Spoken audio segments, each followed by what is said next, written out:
Bismillahirrahmanirrahim. Assalamualaikum warahmatullahi wabarakatuh. Alhamdulillah.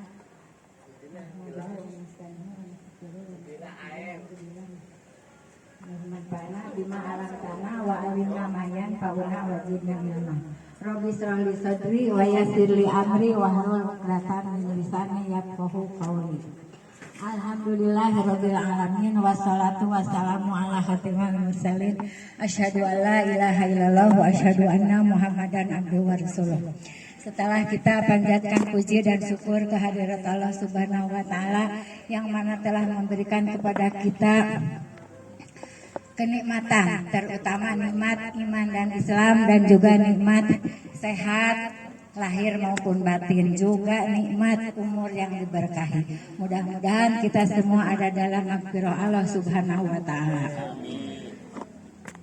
Salawat dan salam kami sampaikan kepada junjungan Nabi kita, yaitu Nabi Muhammad Sallallahu Alaihi Wasallam beserta keluarganya, para sahabatnya, dan mudah-mudahan kita termasuk di dalamnya.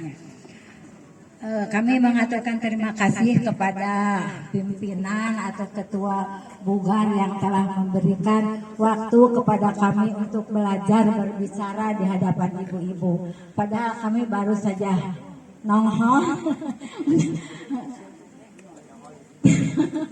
karyawan baru juga datang, udah dikasih untuk belajar berbicara. Mudah-mudahan kami bisa menyampaikannya dengan baik, ya ibu-ibu dan bapak-bapak yang dirahmati Allah. Kami akan membacakan hadis yang diriwayatkan oleh hadis riwayat Baihaqi, yang mana dalam hadis itu kita harus bertolabul ilmi. Misalnya bismillahirrahmanirrahim, kun aliman au muta'aliman au musta'iman au muhiban. Itu sering sekali oleh ustadz atau para penceramah yang disampaikan. Mudah-mudahan bapak dan ibu tidak bosan mendengarkannya. Kun, jadilah aliman, orang yang berilmu. Jadi orang yang berilmu itu Allah akan mengangkat beberapa derajat kepada orang yang berilmu, yang berilmu ke agama atau maupun keduniawian. Kedua, dibacakan dulu ya Bu hadisnya.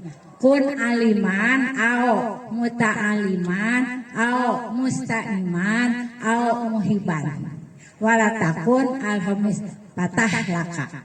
Hadis riwayat Baihaqi. Nomor 1, aliman. Kita semua harus berilmu. Nah, diwajibkan untuk mencari ilmu. Tapi umat semuanya pada susah gitu. Tidak bisa atau mundur. Jangan yang berilmu. Sekarang nomor 2. Au muta'aliman atau belajar. Enggak, ya belajar. Wajib belajar. Yaitu belajar berilmu. Masih nolak para umat. Saya nggak bisa belajar berilmu untuk sekolah, nggak bisa. Ya, dari hadis ini masih ada toleran. Coba atuh yang mustami'an. Apa yang mustami'an? Mendengarkan. Coba atuh mendengarkan aja. Enggak berilmu, enggak belajar, cuman duduk mendengarkan, udah duduk kasih minum. Pero aku masih enggak mau. Nah, ini masih nolak para umat. Saya enggak mau, enggak bisa. Yang nomor 3 juga. Ini masih ada toleran juga. Yang keempatnya muhiban. Apa muhiban? Senang, resep. Jadi ibu-ibu atau bapak-bapak senang rasa lihat ibu-ibu atau bapak-bapak tuh pergi ke pengajian. Tak kenal maka tak sayang. Mau sayang gimana, kenal juga enggak. Ini kan diwajibkan untuk bersilaturahim, bertolabul ilmi. Nah, alhamdulillah, jangan sampai jadi nomor 5. Tadi nomor 1 masih nolak, nomor 2 masih nolak, 3 mendengarkan masih nggak mau. Nomor 4 cuman senang aja masih nggak mau dia. Patah laka, maka kali ini kamu jadi celaka. Ibu mau celaka mau selamat? Selamat, berilmu. Sekali lagi Allah bahkan mengangkat derajat kepada orang yang berilmu. Maka itu kita wajib belajar dari mulai ingat ya, ada lagi mah baru ingat. Terus sampai kalian lahat kita wajib mencari ilmu, baik ibu-ibu atau bapak-bapak, itulah yang diwajibkan untuk berilmu. Lanjut atau ini udah kecapean? Udah kecapean. Kalau lanjut boleh ya. Ilmu yang paling mulia kata Rasul. Ingat ya Bu ya, ilmu yang paling mulia kata Nabi Muhammad SAW. Satu, orang yang belajar Al-Quran dan mengamalkannya. Itu hadis riwayat Bukhari. Jadi nomor 1, orang yang belajar Al-Quran. Jangan, wah mari kita malah saya nggak bisa, saya bodoh. Jangan begitu. Makanya belajar asalnya tidak tahu jadi tahu, asalnya bodoh jadi pintar. Ya makanya jangan mengusahakan saya nggak tahu kok, nggak mau pergi ke pengajian apalagi ke masjid katanya. Lihat orang pergi ke masjid merinding gitu lihatnya. Enggak, padahal nggak apa-apa, cuma belajar baca Al-Quran.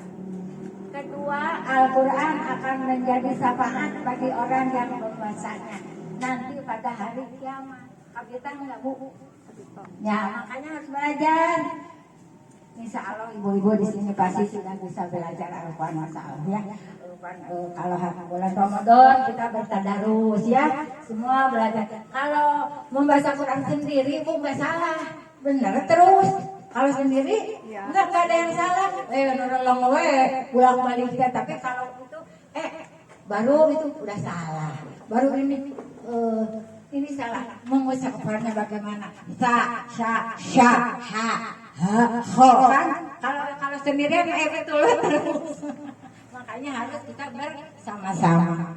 Yang ketiga, yang sering membaca Al-Quran akan diangkat derajat di surga. Kita Bu? Ya, insya Allah kita semua pada membaca Al-Quran terutama di masjid.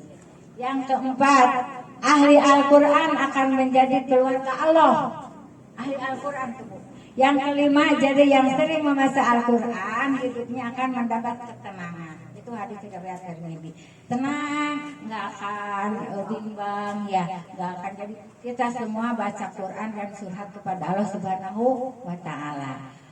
Saya baru pertama ini berbicara di hadapan ibu-ibu dan bapak, ada suami, jadi ada grogi juga. Enggak dilihatin bapaknya mah. Jadi ada grogi juga. Nah, jangan lanjut ya, bisnis pesawat. Dan ini mungkin ibu-ibu udah pada capek dan tadi udah berapa jam? Sekarang jam udah 9. Kita doa, saya mohon maaf apabila ada kesalahan. Berkenan di hati ibu-ibu, saya supaya belajar, saya butuhkan kepada Bapak pimpinan bugar, saya udah naikkan kewajiban.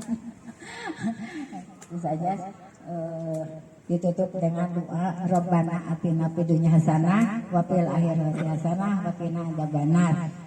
Assalamualaikum warahmatullahi wabarakatuh.